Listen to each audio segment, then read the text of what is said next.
Verbena bonariensis, how to multiply from cuttings. In this video I'll be looking at Verbena bonariensis, why you should grow it and how you can multiply your stock of it through taking cuttings. I'll be showing you my Verbena bonariensis, like this example in my alleyway, and doing a couple of projects based on taking cuttings. First, let's take a look at Verbena bonariensis. This tall herbaceous plant has thin, square-profiled stems and sparse, elongated leaves which grow in pairs on opposing sides of the stem at each node. Between each leaf and the stem grow new stems, terminating in a crown of tiny flowers which are purple in colour. These are very attractive, and insect pollinators such as bees and butterflies love them. Verbena bonariensis is an ornamental plant which grows up to 2 meters in height and is suitable for borders and cottage gardens. Being sparse in foliage, this plant is quite wind resistant and also easy to see past, so it is equally suitable at the front of a border or at the back of a border. It has a long season from early spring to late autumn and readily reseeds itself when its flowers die back. I first came across Verbena bonariensis by accident when I found one specimen growing in the alleyway. I didn't know what it was then, but decided to save the sample and grow it to maturity. Later I discovered what it was and how to propagate it, and from that one plant I now have over 20. But now I want to scale up a little further and increase the density of these fantastic plants. Project 1. Make a Verbena bonariensis presentation. Proving that Verbena bonariensis roots readily from cuttings, here are 4 pots of cuttings which I took just 8 weeks ago. These have done so well they've even started producing crowns of flowers whilst still in their 4-inch pots. Here I have just transplanted the first plant into the large pot, and we pick up the action with the second pot. Here you can clearly see the rich root growth from the 3 cuttings in this second pot. I'm simply going to place all 4 pots into this larger pot to make the presentation.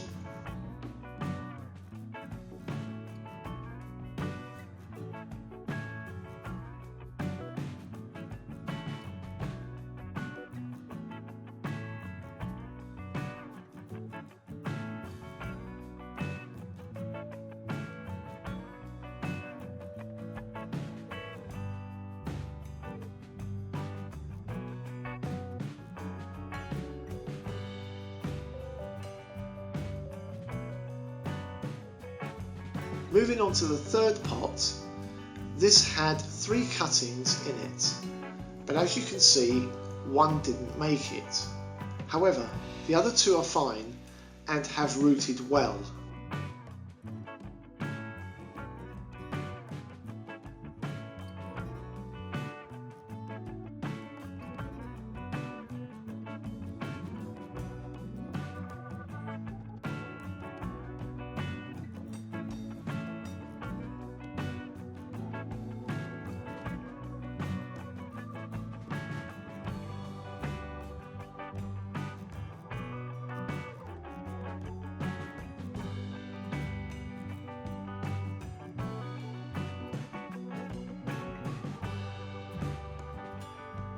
Now for the last pot. This has 3 cuttings and all have rooted well.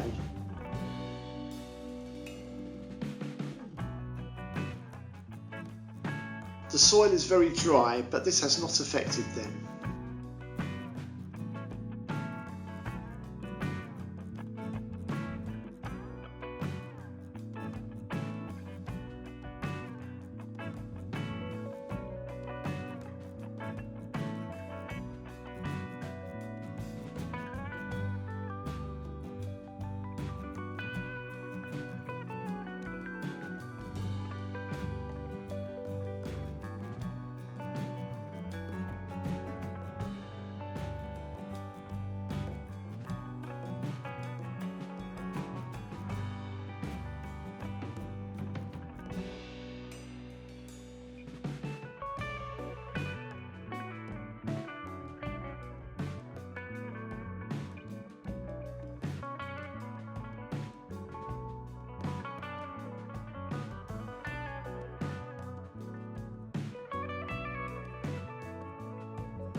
With this now in the large pot, the presentation is complete.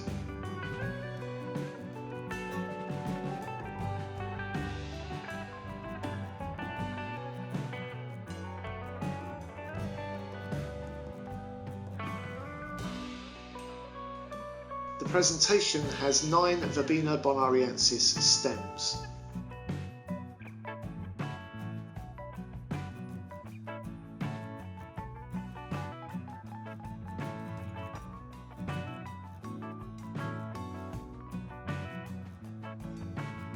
Project 2. Take new Verbena bonariensis cuttings. Having proven how Verbena bonariensis can be propagated through cuttings from an established plant, my goal is now to scale up the number of plants I have and to increase them in density. That is, to have more of them growing in a smaller space. Here I'm filling up a few pots with some fresh soil. It's just ordinary sifted soil, not compost.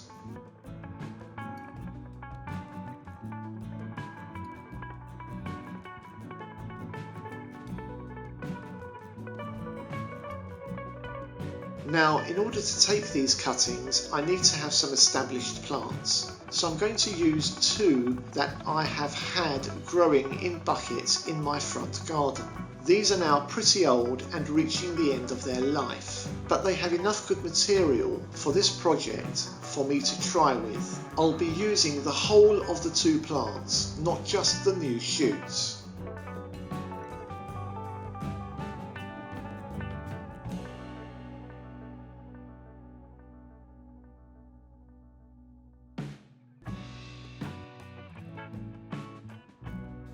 Here are some new shoots. These will make excellent cuttings with a high likelihood of rooting. The main stem will also be used but has a lower likelihood of rooting, but it's worth giving it a try to increase the possible yield. Here I'm now beginning the strip down of the new stem cuttings. I simply cut them off from the main stem using a sharp pair of scissors. These new shoots vary in size from large ones, greater than 5 cm, to small ones, less than 5 cm. The large ones have a good chance of rooting. The small ones have a lower chance of rooting, but are worth trying. So it will be interesting to see the results of this experiment.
Now it's time to prepare the cuttings for planting. I strip off the bottom leaves from the node nearest the cut.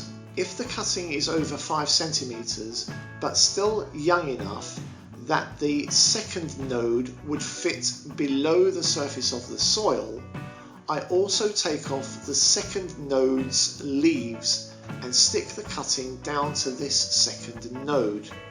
This is to increase its chances of rooting at 2 nodes rather than just 1 node, so doubling its chances of rooting. There is no need to take off any other leaves nor to cut them in half as you might do with cuttings of other plants. Because it is a herb, it doesn't suffer the transpiration losses that other plants do. This also means you don't need to put a protective plastic bag over it. Simply stick it in, make it wet, then walk away.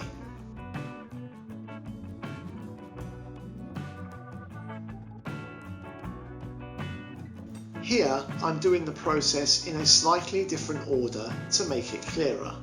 Firstly, I cut the stem just below the bottom leaf node.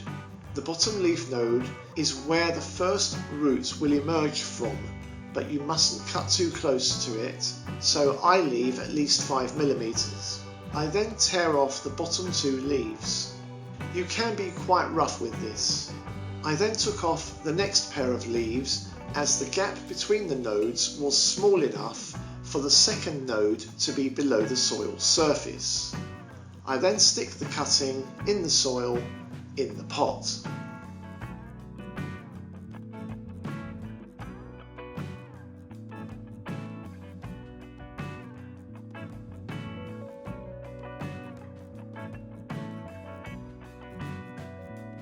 In this second pot, I'm putting all the small cuttings. Here I get to put only 1 node from the cutting into the soil. These are pretty quick to do.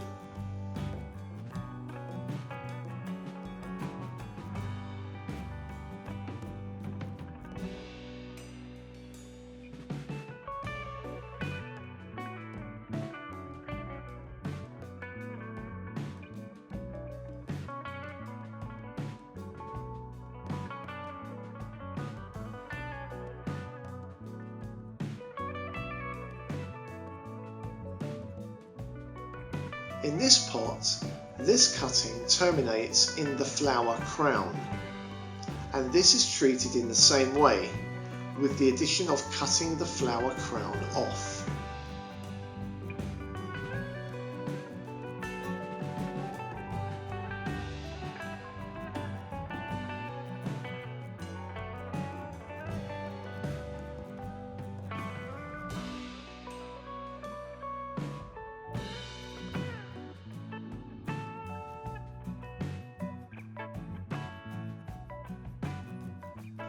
With all the cuttings now done, I place the pots into water retainers, hummus pots 200 grams in size, and I give the cuttings a really good watering.